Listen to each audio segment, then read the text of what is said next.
এটা আপনাকে প্রথমেই নিষেধ করেছিলাম মুখ ভেঙানোর কারণে। আরিবা হয়তো মনে কষ্ট পেয়েছে, আর কোন মুসলমানের মনে কষ্ট দেওয়া হারাম। সরি আপু, আমি আর ভেঙাবো না।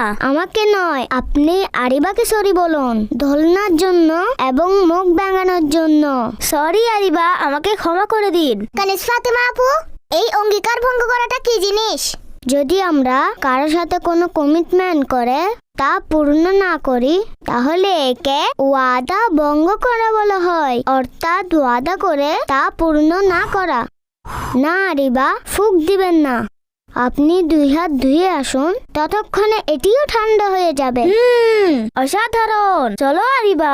শোনো শোনো শোনো কানিস ফাতেমার কথা, ভালো মেয়ে কানিস ফাতেমার। না আরিবা, খাবারকে নিয়ে এভাবে খেলা করা উচিত নয়। এটি খাবারের আদবের খেলাফ।